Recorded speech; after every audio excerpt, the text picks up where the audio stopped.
Welcome to exam सहपाठी।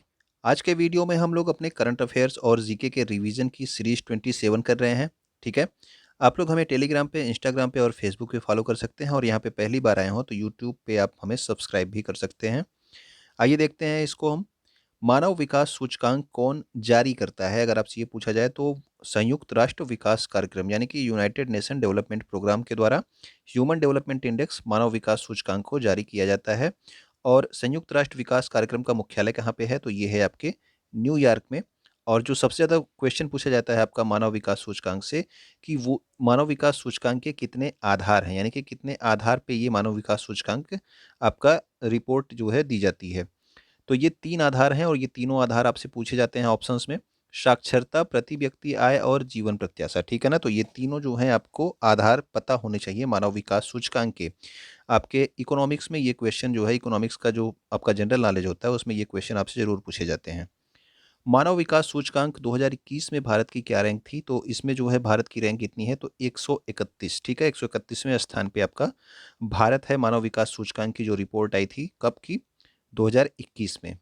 दया प्रकाश सिन्हा को अभी कल बताया गया कि आपको कौन सा पुरस्कार दिया गया, तो हिंदी के लिए इनको साहित्य अकादमी पुरस्कार दिया गया था। किसको? दया प्रकाश सिन्हा को। तो इस इनकी किस रचना के लिए पुरस्कार दिया गया? तो इन्होंने लिखी थी सम्राट अशोक नाटक। ठीक है ना? तो इस नाटक के लिए जो है सम्राट अशोक के लिए इनको दया प्रकाश सिन्हा को साहित्य अकादमी पुरस्कार से सम्मानित किया गया। साहित्य के लिए नोबल पुरस्कार 2021 से किसको जो है सम्मानित किया गया? तो साहित्य का जो नोबल पुरस्कार है वो दिया गया अब्दुल रज़ाक गुरनाह को। ठीक, तो अब्दुल रज़ाक गुरनाह को जो है दिया गया साहित्य के लिए नोबल पुरस्कार 2021।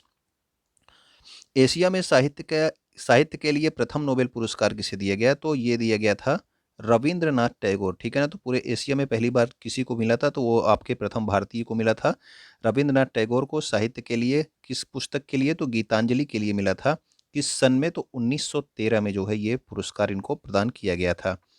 सरस्वती सम्मान 2021 से किसको सम्मानित किया गया? तो सरस्वती सम्मान दिया गया था 2021 का शरण कुमार लिम्बाले को। और इनकी किस पुस्तक के लिए ये सम्मान दिया गया? तो इनकी पुस्तक का नाम था सनातन। ठीक है ना? तो इनकी रचना थी सनातन। इसके लिए जो है इनको सरस्वती सम्मान 2021 से सम्मानित किया गया शरण कुमार लिम्बाले को। विश्व व्यापार संगठन यानी कि वर्ल्ड ट्रेड ऑर्गेनाइजेशन के वर्तमान अध्यक्ष कौन है? तो ये जो है नाइजीरिया की हैं नागोजी ओंकाजा-एविएला। ठीक है ना? तो नागोजी ओंकाजा-एविएला ये विश्व व्यापार संगठन की प्रथम महिला अध्यक्ष भी हैं, ये भी याद रखिएगा। विश्व व्यापार संगठन की स्थापना कब हुई थी? तो डब्ल्यूटीओ की स्थापना हुई थी 1 जनवरी 1995 को। ठीक है? तो विश्व व्यापार संगठन की स्थापना 1 जनवरी 1995 को हुई थी। प्रधानमंत्री आर्थिक सलाहकार परिषद का वर्तमान अध्यक्ष कौन है? तो प्रधानमंत्री की आर्थिक सलाहकार परिषद होती है, तो उसके जो वर्तमान में अध्यक्ष हैं वो हैं आपके विवेक देवराय। ठीक है, तो विवेक देवराय प्रधानमंत्री की आर्थिक सलाहकार परिषद के अध्यक्ष हैं। और अगर आपसे पूछ लिया जाए कि भारत के वर्तमान मुख्य वैज्ञानिक सलाहकार, तो मुख्य वैज्ञानिक सलाहकार हैं विजय राघवन। ठीक है ना? और मुख्य आर्थिक सलाहकार तो आप लोगों को पता है अनंत वी नागेश्वरन। ओके। जापान की संसद का क्या नाम है? अगर आपसे पूछा जाए तो जापान की संसद का नाम होता है आपका डाइट। ठीक है। जापान के वर्तमान प्रधानमंत्री का क्या नाम है? तो वो है आपका फूमियो किशिदा। ठीक है, तो ये आपके जापान के नए प्रधानमंत्री हैं। किस जापानी प्रधानमंत्री को 2021 में पद्म विभूषण पुरस्कार से सम्मानित किया गया था? तो पद्म विभूषण दिया गया था शिंजो अबे। ठीक है ना? ये आपके पूर्व जापानी प्रधानमंत्री थे। इनको जो है शिंजो जो है आपका कौन सा पद्म विभूषण पुरस्कार दिया गया था, भारत का दूसरा सर्वोच्च सम्मान। हाल ही में भारत में समुद्री साझेदारी अभ्यास किस देश के साथ किया गया? तो समुद्री साझेदारी अभ्यास किया गया है जापान देश के साथ। किसने किया है? भारत ने किया है। बुलेट ट्रेन के लिए भारत में प्रथम स्टेशन कहाँ पे बनाया जा रहा है? तो बुलेट ट्रेन के लिए जो पहला स्टेशन बनाया जा रहा है वो बनाया जा रहा है सूरत में। आप लोग बताना कि ये बुलेट ट्रेन कहाँ से कहाँ तक चलाने के लिए इसका प्रावधान किया गया है। ठीक है, पहली बार ये कहाँ से कहाँ तक चलेगी। जापान द्वारा निर्मित विश्व के सबसे तेज सुपर कंप्यूटर का क्या नाम है? तो विश्व के सबसे तेज जो सुपर कंप्यूटर है इसका नाम क्या है? फोगाकू। ठीक है ना? और भारत का सबसे पहला जो है सुपर कंप्यूटर कौन था? वो आप लोग कमेंट करके बताना कि पहला सुपर कंप्यूटर कौन था।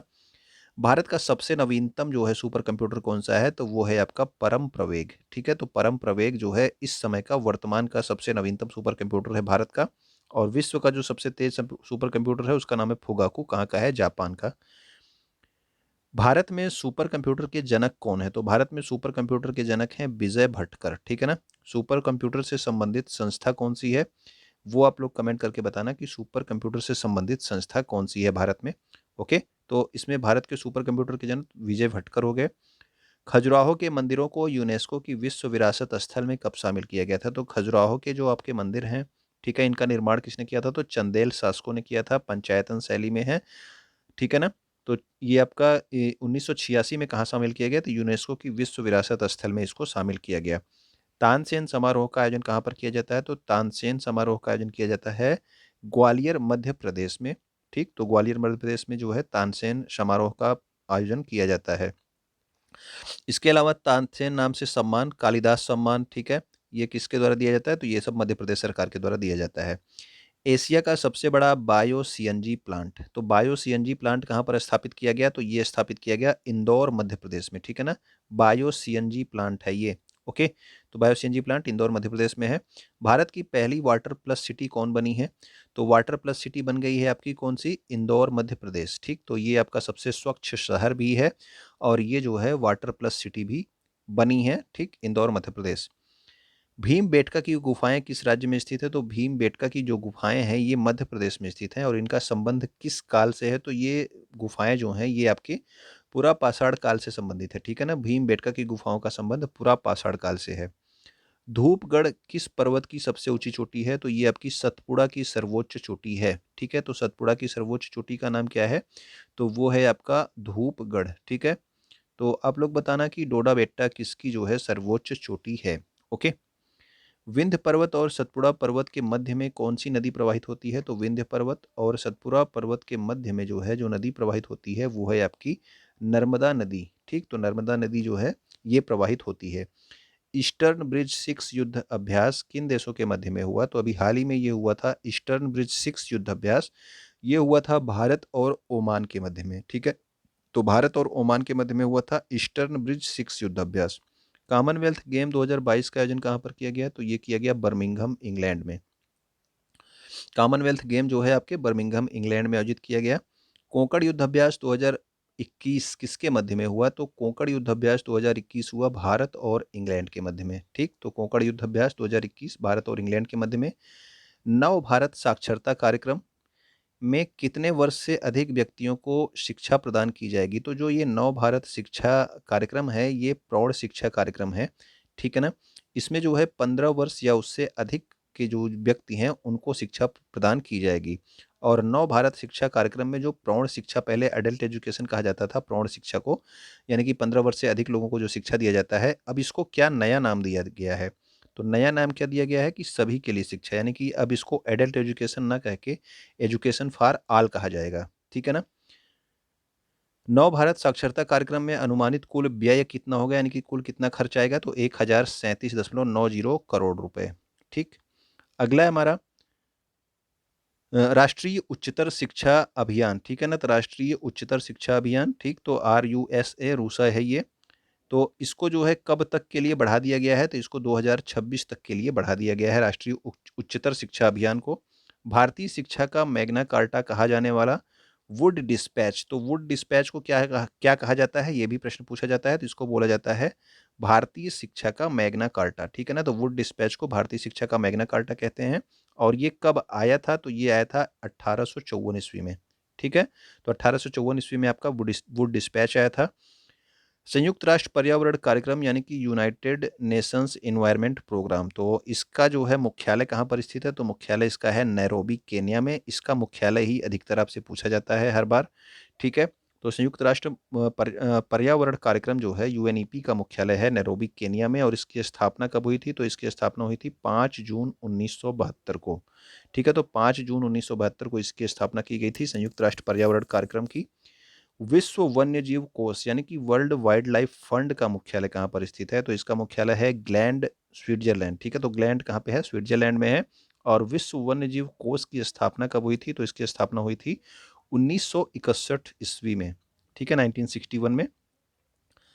IUCN यानी कि international union for conservation of nature, ठीक है, international union for conservation of nature, IUCN।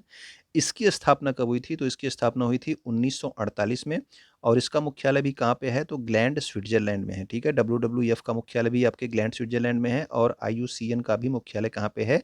Gland Switzerland में है। ओके, इससे संबंधित जो प्रश्न आपसे एग्जाम में पूछा जाता है ज़्यादा से ज़्यादा, वो पूछा जाता है कि रेड डाटा बुक किसके द्वारा जारी किया जाता है? तो पर्यावरण में ये क्वेश्चन पूछा जाता है कि रेड डाटा बुक किसके द्वारा जारी किया जाता है? तो ये जारी किया जाता है IUCN के द्वारा, ठीक है ना। तो international union for conservation of nature जारी करता है रेड डाटा बुक। अब देखते हैं 24 फरवरी के कुछ महत्वपूर्ण करंट अफेयर्स। फरवरी 2022 में उर्दू भाषा में साहित्य अकादमी पुरस्कार 2021 किसे दिया गया? तो अभी 2022 में ये दिया गया, ठीक है। उर्दू भाषा के लिए साहित्य अकादमी पुरस्कार किसको दिया गया? तो ये चंद्रभान ख्याल को दिया गया, याद रखिएगा, ठीक है ना। नाम जो है याद रखिएगा, चंद्रभान ख्याल को दिया गया उर्दू भाषा के लिए साहित्य अकादमी पुरस्कार 2021।